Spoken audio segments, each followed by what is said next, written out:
నమస్కారం. KNN news కి స్వాగతం.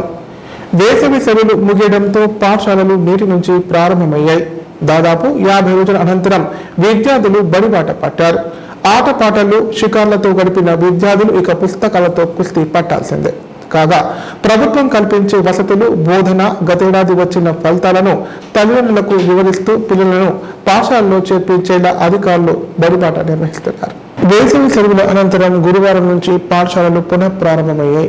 ఇందులో భాగంగా కామారెడ్డి జిల్లాలోని ప్రభుత్వ పాఠశాలల్లో అడ్మిషన్లు పెంచేందుకు బడిబాట కార్యక్రమాన్ని చేపట్టారు.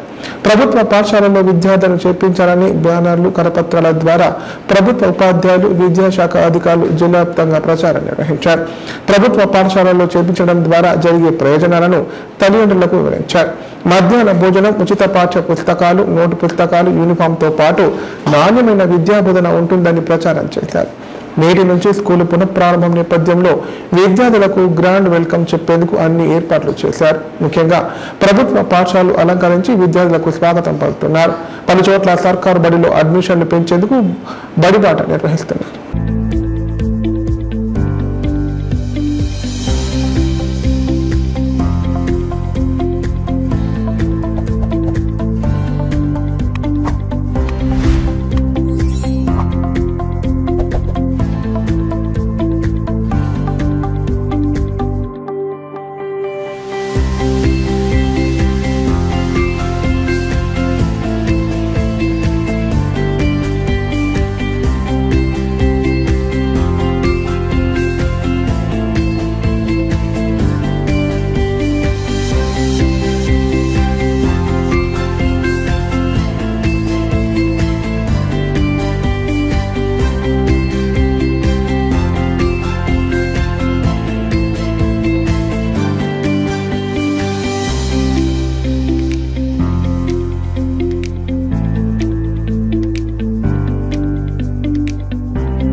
అభినందనలు. మరి గత విద్యా సంవత్సరం చక్కటి రిజల్ట్తోని 10th క్లాస్లో మరి కామారెడ్డి పట్టణంలోనే మంచి రిజల్ట్ 8 మంది 500 పైచీలకు సాధించి గంజి ఉన్నత పాఠశాలకు మంచి పేరును తీసుకొచ్చారు. మరి మన కొత్త ఉపాధ్యాయులు అందరం వచ్చిన తర్వాత 2వ విద్యా సంవత్సరం కనుక ఈసారి మన టార్గెట్ 500 పైన మార్కులు తీసుకొచ్చే టార్గెట్ 15గా తీసుకోవడం జరిగింది. 15 మందికి 500 పైచీలకు రావాలి. టాపరు 550 పైచీలకు రావాలనే టార్గెట్ మనం తీసుకున్నాం. రిజల్ట్ కూడా తీసుకోబోతున్నాం. మరి ఆటల్లో కూడా పోయినసారి సారు ముందుకు తీసుకొచ్చేరు. ఈసారి తప్పకుండా ప్రతి ఈవెంట్లో కూడా మనం పార్టిసిపేట్ కావాలి. రాష్ట్ర స్థాయి ఈవెంట్కు కేజీబీవీ బిజినెస్ స్పెషల్ ఆఫీసర్. మాకు capacity each class 40 members, 6 to inter వరకు ఉంది. టోటల్గా 360 మెంబర్స్. మాకు పాత పిల్లలే అన్ని క్లాసులలో 45 ఏవో ఉన్నారు. మేము ఇప్పుడు అడ్మిషన్ తీసుకునే 6th క్లాస్ వరకు, మిగతా అన్ని 50 వరకు వచ్చేసినాయి. ఈ ఇంటర్ ఫస్ట్ ఇయర్కి కూడా 130 ఎంపీసీ బైపీసీ కలిపి 130 అడ్మిషన్స్ ఉన్నాయి ఇప్పుడు. కాబట్టి అడ్మిషన్స్ క్లోజ్ అయిపోయింది. ఉంటే 6th క్లాస్లోనే ఒక 5-6 సీట్స్ ఉన్నాయంటే మిగతా ఏది లేదు, అన్ని అడ్మిషన్స్ క్లోజ్. అదే చెప్పాము ఇందాక పేరెంట్స్ వస్తే కూడా మేము అదే విషయం చెప్పాము. గవర్నమెంట్ నుంచి అంటే text books free, uniforms, note books అన్నీ ఫ్రీగానే ఉంటాయి. ఫుడ్ కొత్త మెనూ కూడా వచ్చేసింది మాకు. ఈసారి కొత్త మెనూ కూడా ఇంప్లిమెంట్ చేయమని వచ్చింది కాబట్టి, అంటే కామన్ మెనూ రెసిడెన్షియల్ వాళ్ళకి ఎట్లా. ప్రభుత్వ పాఠశాలల్లో నాణ్యమైన గుణాత్మక విద్యను అందిస్తున్నామని కామారెడ్డి కలెక్టర్ ఆశీష్ సంగ్మాన్ అన్నారు. తల్లిదండ్రులు విద్యార్థులను ప్రభుత్వ పాఠశాలల్లోనే చేర్పించాలని సూచించారు. ప్రభుత్వ పథకాలు ప్రజలు సద్వినియోగం చేసుకోవాలని కోరారు. కామారెడ్డి జిల్లా సదాశివనగర మండలం అడ్లూరు ఎల్లారెడ్డి హరిజనవాడ ప్రాథమిక పాఠశాలలో జరిగిన పేరెంట్స్ మీటింగ్ లో కలెక్టర్ ఆశీష్ సంగ్వాన్ ముఖ్య అతిథిగా హాజరయ్యారు. సందర్భంగా కలెక్టర్ మాట్లాడుతూ విద్యార్థులకు మధ్యాహ్న భోజన పథకం, 2 జతల యూనిఫామ్లు, పాఠ్య పుస్తకాలు, నోట్ పుస్తకాలు అందిస్తున్నామన్నారు. దాతల సహకారంతో పాఠశాలలో రంగులు వేయించడం పూర్తి చేయడం జరిగిందన్నారు. సామాజిక అభివృద్ధి కార్యక్రమాలు చేపట్టడంలో గ్రామాన్ని ఆదర్శంగా తీసుకోవాలని పేర్కొన్నారు.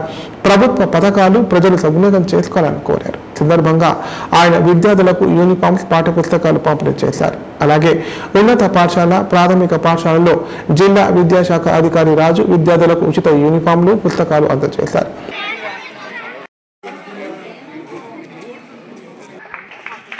గ్రామ పెద్దలు,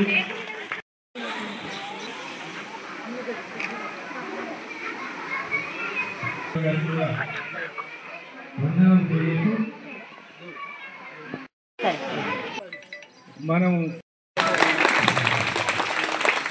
ఇంకొకటి రెండో ఉద్దేశం ఏంటంటే మన కాలేజ్ అట్లనే మనం కూర్చోవడానికి సావిత్రి మేడం గారు, ఎల్లారెడ్డి సార్ గారికి, మహిళా సంఘాల ఎల్లారెడ్డి సార్ గారు ఈ గౌరవిస్తూ వందనాలు తెలియజేస్తున్నాం సార్. Thank you sir.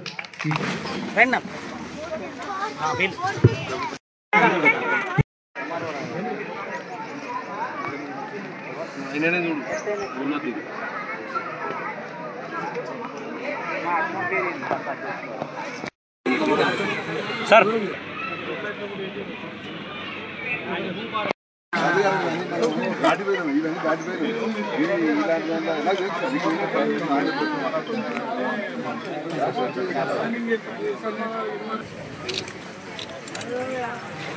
మీరు సైడ్ జరుగురన్నా అన్నా, మీరు జరగాలన్నా.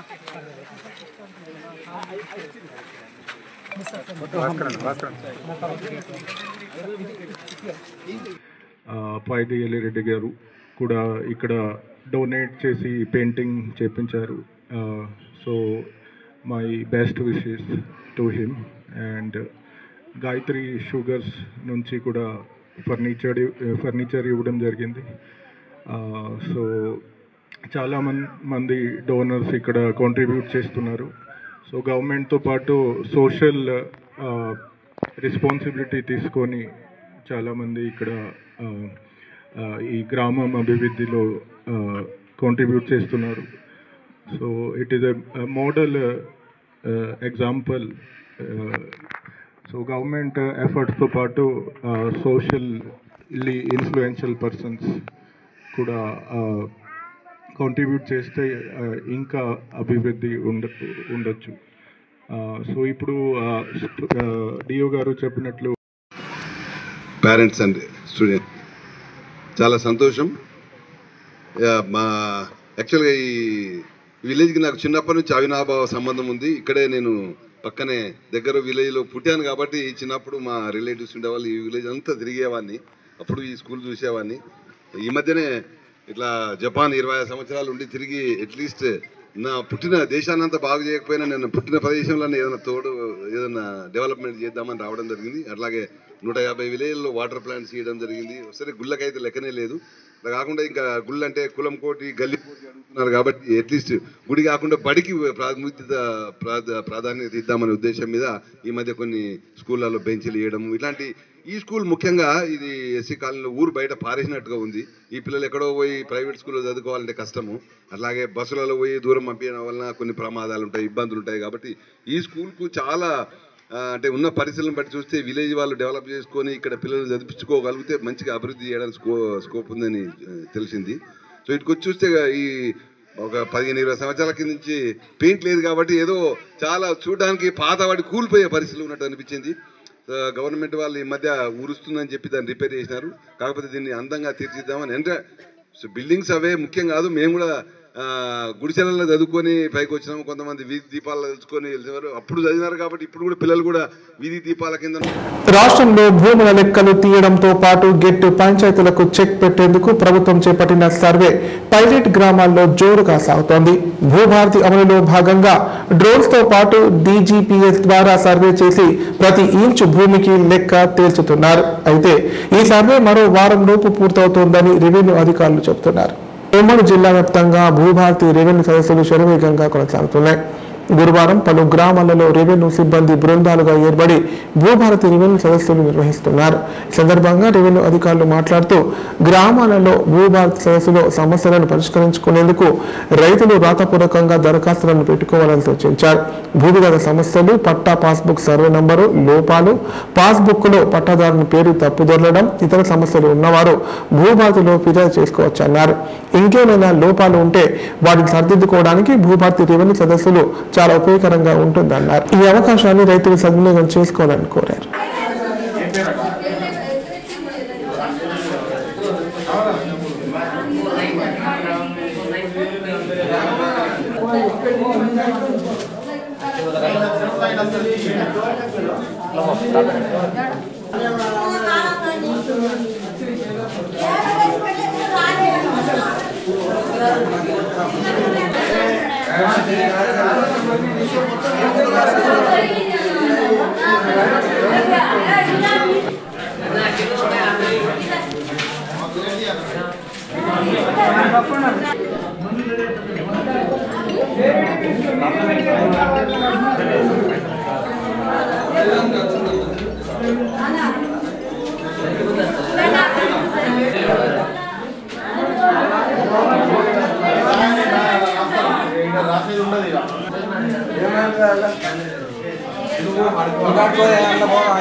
సాహితీ ప్రక్రియల్లో తన ప్రతిభను చాటిన మహాకవి డాక్టర్ సి నారాయణ రెడ్డి అని తెరావి జిల్లా అధ్యక్షులు గఫూర్ శిక్షక్ అన్నారు. సాహిత్యంతో పాటు సినీ ప్రపంచంలో కూడా తన అక్షరాల జెండాను ఎగురవేశారన్నారు. జ్ఞానపీఠ పురస్కారాన్ని అందుకొని తెలంగాణ ప్రతిభను ప్రపంచానికి చాటిన గొప్ప సాహితీవేత్త అని కొనియాడారు. గురువారం కామారెడ్డి పట్టణంలోని కర్షక్ బీడీ కళాశాలలో డాక్టర్ సి నారాయణ రెడ్డి వర్ధంతి సభను నిర్వహించారు. ముందుగా ఆయన చిత్రపటానికి పూల మాలను వేసి నివాళులర్పించారు. ఈ సందర్భంగా వారు మాట్లాడుతూ విశ్వాంబర కావ్యానికి జ్ఞానపీఠ పురస్కారాన్ని అందుకొని తెలంగాణ ప్రతిభను ప్రపంచానికి చాటి చెప్పిన సాహితీవేత్త సి నారాయణ అన్నారు. ఎంతో మంది కవులకు తన సాహిత్యాన్ని ఆదర్శంగా నింపారని చెప్పారు. సాహిత్యంలోనే కాకుండా సినీ ప్రపంచంలో కూడా తన అక్షరాల జెండాను ఎగురవేసి గజల్ రంగంలో రారాజుగా నిలిచి ప్రపంచ ప్రసిద్ధిగాంచిన గొప్ప సాహితీవేత్తగా తెలంగాణ వైభవాన్ని చాటి చెప్పారని తెలిపారు. ఎన్నో పదవులను అలంకరించి ఆ పదవులకు గొప్పతనాన్ని తీసుకొచ్చిన ప్రతిభ నారాయణ రెడ్డిదని చెప్పారు.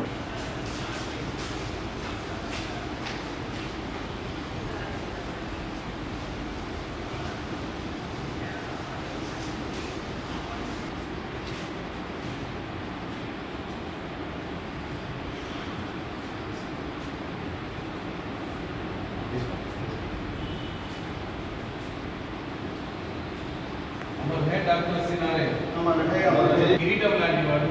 మరి ఈ సాహిత్యంలో ఆయన అనేక రంగాలలో కృషి చేసినాడు. సాహిత్యంలో ఉన్నటువంటి పలు మనకు ఉన్నటువంటి నవల కానీ, పాట కానీ, కవిత్వం కానీ అనేక రంగాల్లో కృషి చేసినటువంటి మహానుభావుడు. గజల్లో కూడా కృషి చేసినాడు. ఆయన చేసినటువంటి సాహిత్య సేవ ఎంతో గొప్పది. మరి ఆయన అప్పటి కరీంనగర్ జిల్లాలో పుట్టడం జరిగింది. మరి ఆయన మరణమైనటువంటిది సాహితీ లోకానికి తీరని లోటు. అనేకమైనటువంటి రచనల ద్వారా తాను జ్ఞానపీఠ పురస్కారాన్ని సైతం పొందడమైనటువంటిది చాలా గొప్ప విషయంగా మనం చెప్పుకోవచ్చు. మరి ఆయన సాహిత్యాన్ని మనం చదివి అర్థం చేసుకోవాల్సినటువంటి బాధ్యత మనకున్నది. అనేక రచనలు చేసినటువంటి ఆయన సాహిత్యంలోనే గొప్ప వ్యక్తిగా, పెద్దవాడిగా అండగా ఉండేవాడు. కానీ ఈరోజు ఆయన లేకపోవడం అనేటువంటిది తెలుగు రాష్ట్రాలకు సాహిత్య లోకానికి. ఇప్పుడు ప్రకటన. Life hospital Kamareddy. కామారెడ్డిలో 50 పడకల ISO సర్టిఫైడ్ గల ఏకైక hospital life hospital Kamareddy. Aarogyasri, EHS మరియు అన్ని రకాల నగదు రహిత హెల్త్ ఇన్సూరెన్సులు గల ఏకైక hospital life hospital. Aarogyasri card లేదా తెల్ల రేషన్ కార్డు ఉన్నవారికి ఆరోగ్యశ్రీ మరియు ఆయుష్మాన్ భారత్ ద్వారా ఆపరేషన్లు ఉచితంగా చేయబడును.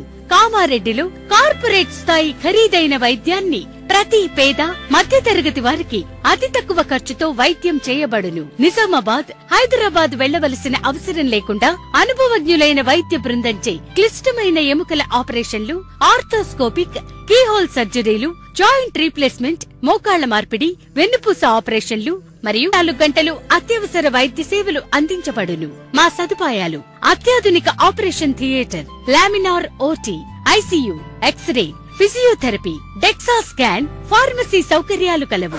రాష్ట్ర ప్రభుత్వ ఉద్యోగులకు ఫీజు రీయింబర్స్మెంట్ సౌకర్యం కలదు. సంప్రదించండి లైఫ్ హాస్పిటల్. తెలంగాణలో మొట్టమొదటిసారిగా అధునాతన పద్ధతిలో నరాల, మానసిక, sex, alcohol, fits treatment, AC intensive care unit ఇప్పుడు మన నిజామాబాద్ లో doctor B Keshavulu MD psychiatry, Osmania గారి ఆధ్వర్యంలో అన్ని సదుపాయాలు గల అత్యాధునిక అతిపెద్ద హాస్పిటల్ ప్రారంభించబడ్డది. నరాల బలహీనతలు, తలనొప్పి, ఫిట్స్, పళ్లు బిగపట్టడం, భయం, గుండెదడ, డిప్రెషన్, ఒంటరితనం, మంత్రాలు చేతబడి చేశారని అనుమానపడటం, వ్యతిరేకమైన ఆలోచనలు, తన గూర్చి మాట్లాడుకుంటున్నారని, చంపడానికి వస్తున్నారని భ్రమపడటం, ముట్టిందే ముట్టటం, కడిగిందే కడగటం, సెక్స్ లో బలహీనత, శీఘ్రస్ఖలనం, హస్తప్రయోగం, సెక్స్ లో తీవ్ర అసంతృప్తి, భార్యాభర్తల మధ్య అనుమానాలు, పిల్లల అల్లరి, అతికోపం, మతిమరుపు, చదువులో వెనుకబాటుతనం, alcohol, cigarette, gutka, Gul form బానిసైన వారికి స్పెషల్ ట్రీట్మెంట్. గమనిక: ఆధునిక ఏసీ వార్డు, అత్యంత విశాలమైన భవనం, అన్ని నరాల మానసిక సమస్యలకు మరియు ఆల్కహాల్ ను మాన్పించుటకు అడ్మిషన్స్ సౌకర్యం గల తెలంగాణలోనే అతిపెద్ద hospital doctor Keshavulu hospital. Bus stand ఎదురుగా లైన్, ఖలీల్వాడి, నిజామాబాద్. ఫోన్ 08462255189. పురుగులు పట్టిన మైదా, గడువు తీరిపోయిన సాస్లు, బూజు పట్టిన కూరగాయలు, ఎన్నిసార్లు వాడారో తెలియని నూనె, సింథటిక్ రంగులు, చీడ పట్టిన సరుకులు, ఫ్రిడ్జ్ లో పెట్టిన కాలం చెల్లిన పేస్టులు, ఇవన్నీ కామారెడ్డి జిల్లా కేంద్రంలోని పలు రెస్టారెంట్లో అధికారుల దాడుల్లో బయటపడ్డ పదార్థాలు. ఇప్పుడు జిల్లాలో ఎక్కడ చూసినా దీనిపైనే చర్చ నడుస్తోంది. కాగా పుట్టగొడుగుల్లా పుట్టుకొస్తున్న స్వీట్ హోమ్లపై కూడా అధికారులు దృష్టి సారించాలని స్థానికులు కోరుతున్నారు. మేడిపండు చూడు, మేలుమేనుండు, పొట్ట విప్పి చూడు, పురుగులుండు అన్నట్లుగా మారింది హోటళ్లు, రెస్టారెంట్ల తీరు. కొత్త పాతవి అనే తేడా లేకుండా కుళ్ళిన మాంసాన్ని, ప్రాణాంతక రసాయనాలు, చెడిపోయిన పదార్థాలను వినియోగిస్తున్నారు. దీంతో కామారెడ్డి జిల్లాలోని పలు రెస్టారెంట్లపై రాష్ట్ర ఆహార భద్రత టాస్క్ ఫోర్స్ అధికారులు ఆకస్మిక దాడులు నిర్వహించారు. డైరెక్టర్ డాక్టర్ శివలీల ఆదేశాల మేరకు జోనల్ అధికారులు దాడులు జరిపారు. సదాశివ నగర్ మండలం పోసానిపేట గ్రామ శివారులోని ఓ మిల్లును ఆకస్మికంగా తనిఖీ చేశారు. అపరిశుభ్ర వాతావరణంలో శనగ, రాగి, జొన్న పిండిని తయారు చేయడాన్ని గుర్తించారు. 8 లక్షల విలువ గల పదార్థాలు జప్తు చేశారు. అనుమానిత నమూనాలను సేకరించి రాజధానిలోని ప్రయోగశాలకు పంపుతామని అధికారులు వెల్లడించారు. అలాగే కామారెడ్డి శివార్లోని ఓ హోటల్లో ఆకస్మిక తనిఖీ చేయగా దుర్వాసనతో కూడిన మాంసం నిల్వలను గుర్తించారు. 45,000 విలువ గల కాలం చెల్లిన ముడి సరుకులను అక్కడికక్కడే ధ్వంసం చేశారు. కామారెడ్డి పట్టణంలోని ఓ బార్ అండ్ రెస్టారెంట్లో 17,000 విలువ గల మాంసం, 10 కిలోల గోధుమ పిండిని, రొయ్యలను స్వాధీనం చేసుకున్నారు. నిబంధనలు అతిక్రమించిన నిర్వాహకులకు అధికారులు నోటీసులు జారీ చేశారు. ప్రజారోగ్య పరిరక్షణలో భాగంగా తరచూ తనిఖీలు చేపడతామని అధికారులు తెలిపారు.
ఇప్పుడు సంక్షిప్త వార్తలు. తాడ్వై మండలం కృష్ణాజివాడి గ్రామంలోని జిల్లా ప్రజా పరిషత్ పాఠశాలలో మండల విద్యాధికారి రామస్వామి 9వ తరగతి విద్యార్థులను ఘనంగా సన్మానించారు. ప్రభుత్వ పాఠశాలల్లో చదువుతున్న 3 విద్యార్థులు national mains come merit scholarship కు ఎంపికయ్యారని చెప్పారు. నందివాడకు చెందిన రిత్వేష్, కడుపల్లికి చెందిన సన్విత, కృష్ణాజివాడికి చెందిన సిద్ధార్థలకు 9వ తరగతి నుండి ఇంటర్ వరకు సంవత్సరానికి 12,000 స్కాలర్షిప్ వస్తుందని తెలిపారు. స్కాలర్షిప్ అని 8వ తరగతి చదివే విద్యార్థులకు అది అప్లై చేస్తే దాంట్లో మెరిట్లో వచ్చినటువంటి విద్యార్థులకు సంవత్సరానికి 12,000 చొప్పున ఇంటర్మీడియట్ వరకు వస్తుంది. సో అటువంటి national means cum merit scholarship Tadvai మండలంలో కృష్ణాజివాడి ఉన్నత పాఠశాల విద్యార్థి సిద్ధార్థ వాళ్ళ తండ్రి గారు సిద్ధయ్య గారికి రావడం జరిగింది. సిద్ధార్థకు అదేవిధంగా కరడుపల్లి స్కూల్ కూడా రావడం జరిగింది, నందివాడ హై స్కూల్ కూడా రావడం జరిగింది. మండలంలో 3 విద్యార్థులకు ఈ national means cum merit scholarship రావడం జరిగింది. ఆ 3 విద్యార్థులకు, హెడ్ మాస్టర్లకు, ఉపాధ్యాయ బృందానికి అదేవిధంగా విద్యార్థులకు కూడా అభినందనలు తెలియజేసుకుంటాను మండల విద్యాశాఖ అధికారిగా. వార్తలు ఇంతటితో సమాప్తం. తిరిగి ప్రసారం వార్తలు మళ్ళీ కలుద్దాం. అంతవరకు సెలవు. నమస్కారం.